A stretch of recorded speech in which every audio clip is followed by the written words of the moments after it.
Today's listener question, and it's a good one. I've had the question asked kind of a bunch of different ways, so I'm going to kind of summarize. But basically, questions regarding, well, without asking about it, talking about hot spots on your hands, which I'll explain that what that is for people not familiar, and then basically gripping just polymer framed slick guns, well, slick guns without any kind of texturing or stippling or grip tape. These being more slippery, but easier on the hands.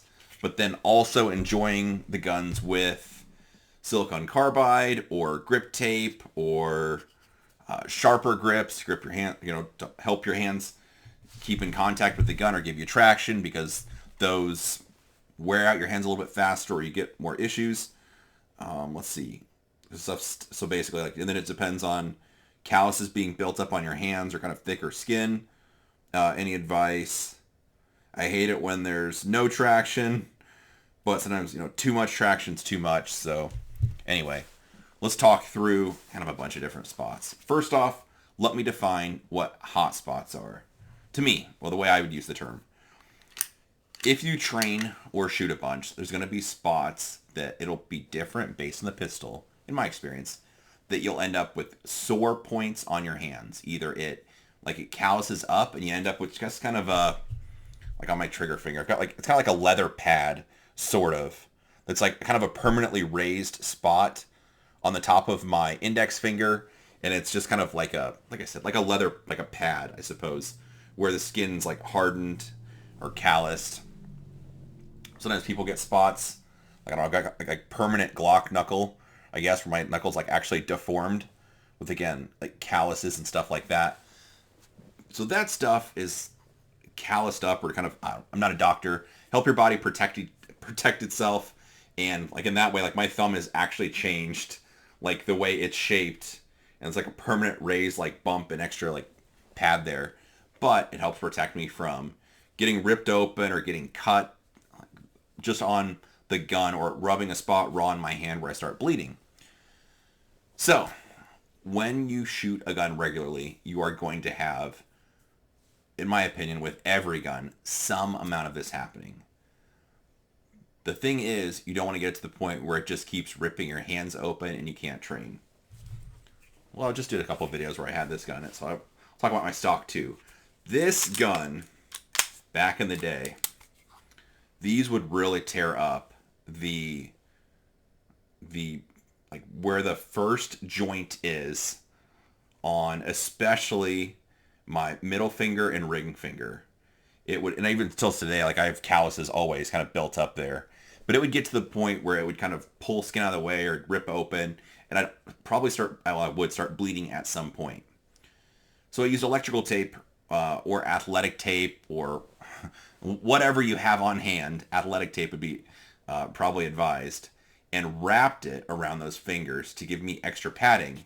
So when I was gripping the front strap, and these Tanfolios aren't that sharp of checkering, but it was just enough, just kind of like a grater moving across, and I'd end up drawing blood, peeling skin away, and my hands would get sore to the point I couldn't train. So then you're looking at ways to build up your hands to protect them so you can continue to train as much as you want to. The athletic tape is good. Again, that's just kind of hot spots. So for this gun, that was a spot that I always felt like it would just get at me a little bit. The other spot was the underside of the trigger guard, especially on one of my 4 of these guns. One of them especially, there was, I kind of filed it on a little bit, but it's just kind of like a ledge on the underside of the trigger guard. And I think it was just the way I would grip the pistol, and it was like it would kind of maybe slide along the underside of the trigger guard a little bit. You can still see I've got a little bit to this day. But it would just kind of a raised spot on my finger that would be super sore.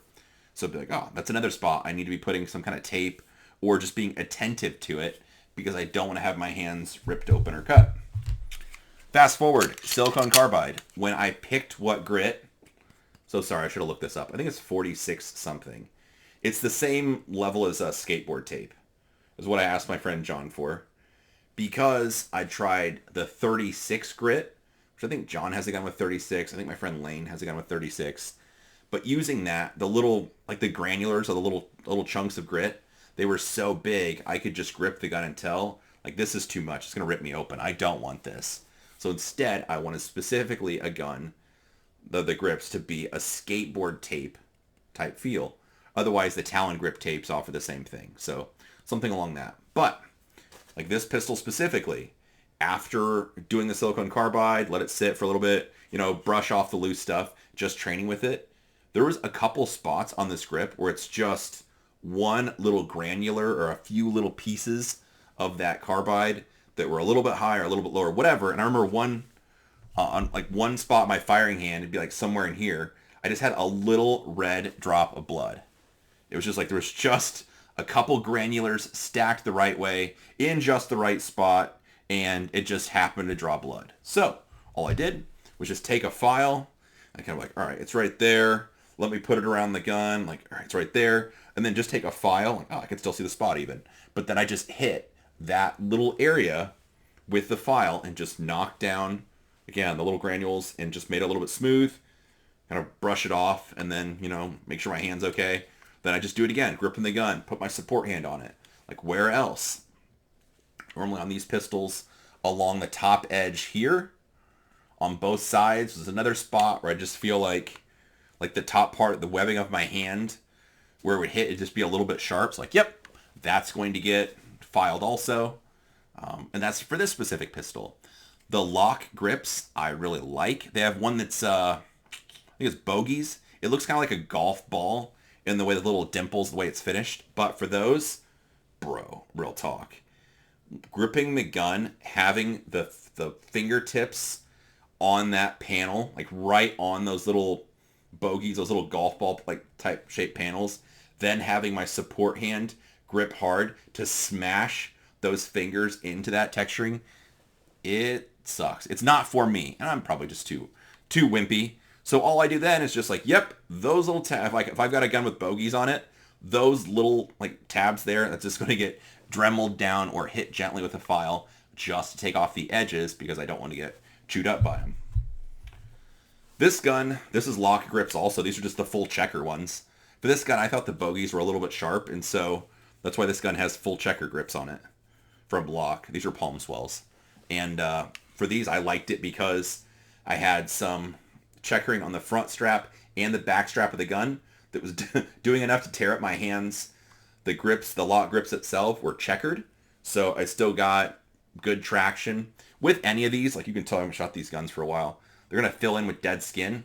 So with that, just use a nylon brush and brush that out will be good because at some point it'll build up with dead skin and it'll make it more smooth where you don't have as much traction. So anyway, then those just get brushed out and good to go and back to training. Lastly, let me talk about gripping just polymer guns. Like, oh, these guns are easier on the hand and they're not going to hurt your hand. Well, I've actually drawn blood quite a few times with my polymer PDPs. I don't have one. I do not have one up here.